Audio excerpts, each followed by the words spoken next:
मी जसं म्हणाली, मी वडिलोपार्जित का म्हणाली, कारण आता हे जे सगळे पुरावे माझ्याकडे आहेत, हे सर्व पुरावे, जसे की हा जुना 1976 सालचा रेशन कार्ड, हा जुना, जे वासुदेव धोंडू बने यांच्या नावाचं आहे. आणि त्यावेळेला नंदकुमार बने यांचं वय वर्ष 9. त्यावेळेला मूळ गाळा वर्ष 9 असताना कशा पद्धतीचं घेणार. आणि अजूनही माझ्याकडे जुने रेशन कार्डचा जो एक बाइंडिंग केलेला जुना रेशन कार्ड अजून माझ्याकडे ओरिजिनल आहे.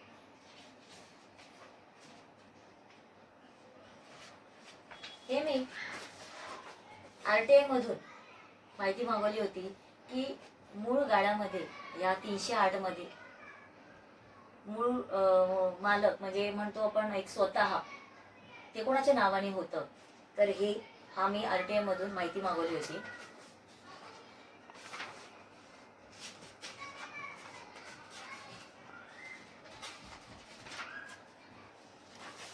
जसं मी म्हणाली की यामध्ये सर्वांची नावं होती आणि यामध्ये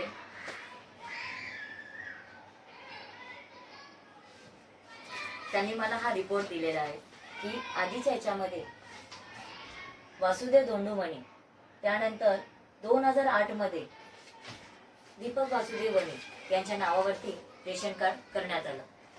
स्वतः वासुदेव धोंडू बने यांनी दीपक बनेला रेशन कार्ड नावावर करून दिलं. तसेच हे अगदी जुने लाईट बिल आहे. जसं मी मगाशी म्हणाली 78 साल, हे 78 सालचं वासुदेव धोंडू बनेच्या नावाचं लाईट बिल आणि याची नोंद मिळकत व्यवस्थापक यांच्याकडे सुद्धा आहे. आणि हे 93चं लाईट बिल. तसेच हे अत्यंत महत्वाचे कागदपत्र आहेत. हे वकिलाकडून वासुदेव धोंडू बनेच्या नावाने आलेले आहेत, जे मी मगाशीच म्हणाली की थकीत भाडे वसुली करण्यासाठी श्रॉफ मालकाने वासुदेव धोंडू बने यांच्या नावाने पाठवलेले कागदपत्र, नोटीस, याला नोटीस म्हणतात. आणि ह्याचा साल आहे 1988. आणि वासुदेव धोंडू बने यांनी सुद्धा एका वकिलाला हायर करून श्रॉफ मालकाला वकिलाकडूनच त्या नोटीसचे उत्तर दिलेले. त्यांनी हे पण सांगितलं की मी जे थकीत भाडं आहे, कोणतरी एक दगडू म्हणून या ठिकाणी राहत होता, त्याचे भाडं राहिलेलं होतं. जेव्हा वासुदेव धोंडू बने यांनी ही मूळ गाळा खोली जेव्हा घेतली, त्यावेळेस त्या माणसाचं थकीत भाडे राहिले होते आणि त्या माणसाचा मृत्यू झाला होता. म्हणून ते थकीत भाडे कोणाकडून वसूल करणार, तर श्रॉफ मालकाने वासुदेव धोंडू बनेच्या म्हणजे जे प्रेझेंटली तिथे राहत आहेत त्यांच्याकडून वसुली करण्यासाठी वकिलाकडून नोटीस पाठवली होती. आणि वासुदेव धोंडू बनेने सुद्धा त्या वकिलाच्या नोटीसचे उत्तर वकिलाकडूनच दिलेले आहे. आणि त्यांनी हे मेन्शन केले की मी भरायला तयार आहे, पण चेकद्वारे मी भरणार. आणि त्यांनी त्याच्यामध्ये चेक नंबर, जी काही अमाऊंट आहे ते सविस्तर यामध्ये दिलेले आहे. याच्यामध्ये बघा 573 अमाऊंट काहीतरी लिहिलेली आहे त्यावेळेची. हे आता कागदपत्र माझ्याकडे झेरॉक्स आहेत, ओरिजिनल मी सारखे काढू शकत नाही. आणि ह्याचा साल सुद्धा 88, 89 हे सगळे कागदपत्र वकिलाच्या नोटीसचे आहेत. आणि हे मॅटर, हा जो काही वकिलाचा ज्या काही गोष्टी होत्या, हे तिथल्या तिथे वासुदेव धोंडू बने यांनी ते थकीत भाडे भरल्यानंतर हा सगळा मॅटर तिथेच क्लोज झाला. हा फॅमिली फोटो, बने कुटुंबाचा फॅमिली फोटो, जसं मगाशी मी म्हणाली, या सगळ्यांमध्ये ही नाव आहे. यामध्ये बघा दीपक बने आणि हा साल 1993 सालचा आहे. दीपक बनेचं वय वर्ष 14. आणि यामध्ये सगळेच आहेत. जसे मोठा भाऊ आहे, मोठ्या भावाची पत्नी आहे, त्यांचं लहान बाळ आहे, जे मुलगी निकिता बने, हे सगळ्या गोष्टी. आणि ह्याच्यामध्ये लिहिलेलं आहे की 9 वारसदार, हे सर्व मिळून 9 वारसदार आहेत. त्यानंतर 5 वर्षांनी सुद्धा या संपूर्ण कुटुंबाची माहिती याच्यामध्ये आहे 5 वर्षात. त्यावेळेला दीपक बने यांचं वय वर्ष 19. हे बघा सर्वांची बघा. आणि त्याच्यामध्ये नेहा बने म्हणजेच नंदकुमार बने यांची पत्नी नेहा बने हिचं नाव ऍड झालेलं आहे. म्हणजेच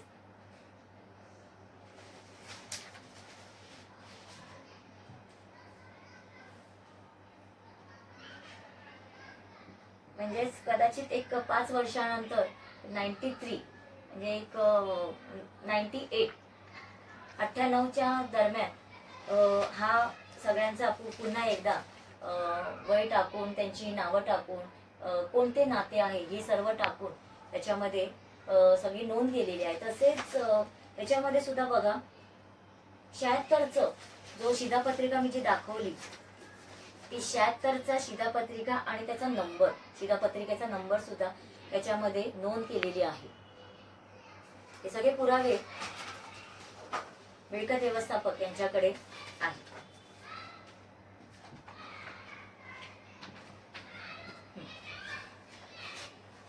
पुनर्रचित बिल्डिंग झाल्यानंतर हेरंब दर्शन असं नाव देण्यात आलं. पण तोपर्यंत हेरंब दर्शन ही नियोजितच होती.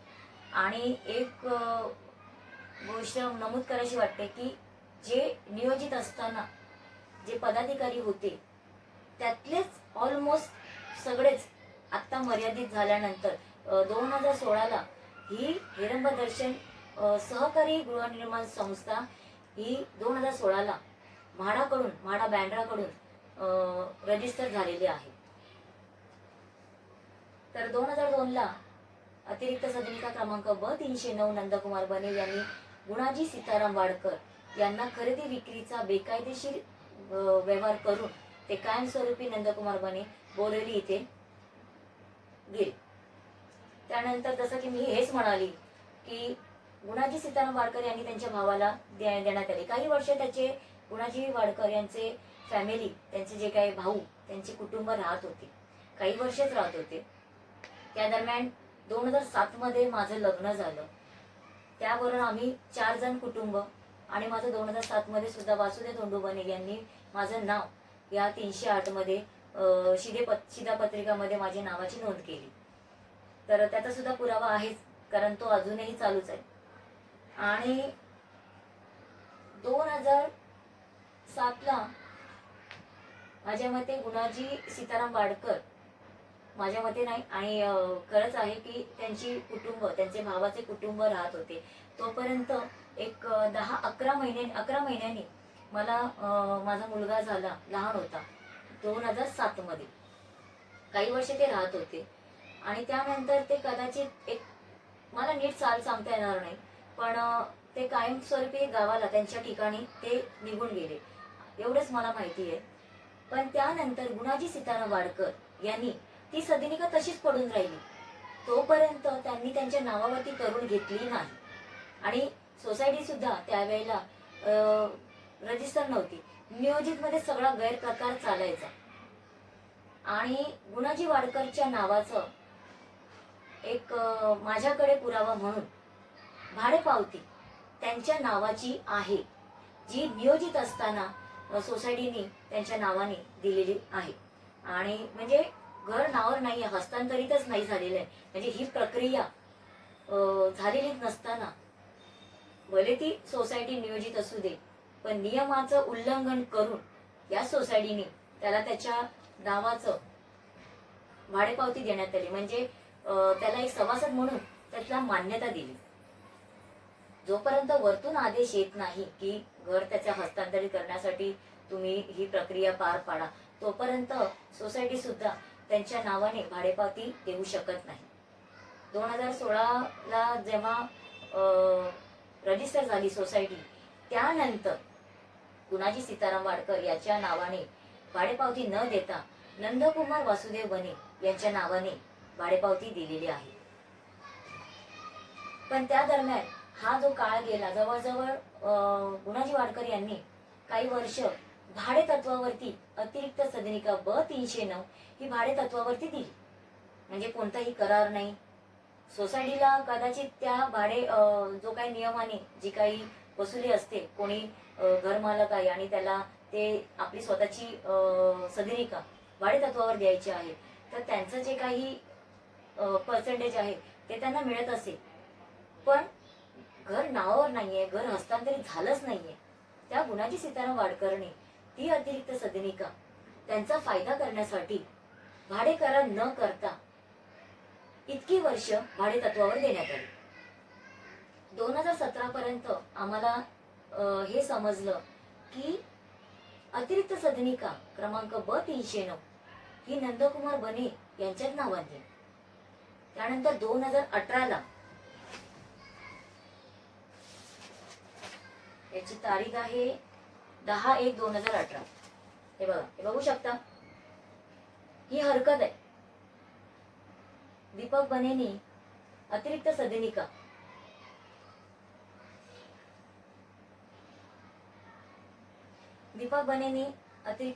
क्रमांक ब 309 वरती हरकत घेतली आणि त्यामध्ये काय लिहिलंय, हरकतीचा मुद्दा घेण्याबाबत हा विषय टाकलेला आहे. अध्यक्ष आणि सचिव हेरंबदर्शन सहकारी गृह संस्था मर्यादित आणि तारीख आहे 10 जानेवारी 2018. मी आपणास विनंती अर्ज करतो की आपल्या संस्थेतील मूळ सदनिका क्रमांक ब 308 व अतिरिक्त सदनिका ब 309 ही माझे द्वितीय बंधू श्री नंदकुमार वासुदेव बने यांच्या नावे असून त्याची नोंद आपल्या कार्यालयात आहे. वरील सदनिकेतील ब 308 मध्ये मी स्वतः कुटुंबियासोबत राहत आहे. याआधी कधी व ब 309 ही सदनिका कोण्यावरतीच करीत आहे, त्यासाठी कोणत्याही प्रकारचे ना हरकत प्रमाणपत्र आपल्या संस्थेकडून देण्यात येऊ नये अशी मी आपणास विनंती करीत आहे. अशा पद्धतीचा अर्ज सोसायटीला देण्यात आला होता. तसाच अर्ज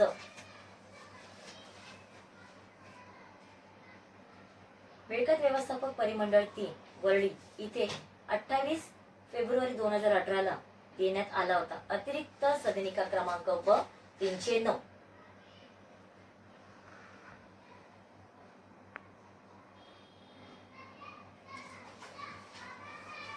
यामध्ये असं लिहिलेलं आहे, विषय सेम आहे, हरकतीचा मुद्दा घेण्याबाबत आणि अर्ज असा आहे की मी आपणास विनंती अर्ज करतो की आपल्या कार्यालयातून म्हणजेच मिळकत व्यवस्थापक परिमंडळ 3 वरळी सन 2000 साली आम्हाला वरील इमारतीतील मूळ सदनिका ब 308 व अतिरिक्त सदनिका ब 309 यांचे वितरण करण्यात आले आहे. माझे द्वितीय बंधू श्री नंदकुमार वासुदेव बने यांच्या नावे दोन्ही सदनिका असून त्या वडिलोपार्जित आहेत अशी नोंद आपल्या कार्यालयात आहे. भले त्या वरळी मिळकत व्यवस्थापक परिमंडळ 3 यांनी मान्यता दिली नाहीच की ही वडिलोपार्जित आहे, पण कागदपत्र कसे खोटे बोलणार. तर पुढे त्या सदनिकेतील ब 309 मी अजूनही अतिरिक्त सदनिका ब 309 बाबतच बोलते आणि हरकत 309 वरतीच आहे. त्या सदनिकेतील ब 309 मध्ये या सदनिकेचा नंदकुमार बने यांनी परस्पर व्यवहार केलेला आहे असे माझ्या निदर्शनास आले असं दीपक बनेंनी सांगितलंय. तसे दोन्ही सदनिका हस्तांतरण करण्यापूर्वी माझी पूर्व परवानगी घेतल्याशिवाय कोणत्याही व्यक्तीच्या नावे हस्तांतरित कृपा करू नये ही नम्र विनंती. हा अर्ज 28 फेब्रुवारी 2018ला वरळी मिळकत व्यवस्थापक परिमंडळ 3 यांच्याकडे सादरीकरण करण्यात आला होता. त्या दरम्यान तेथील एक अधिकारी होते, त्यांचं नाव तर नाही आहे इथे, पण त्यांनी 28/2चा अर्ज, त्या अर्जामध्ये अशी नोंद केलेली आहे,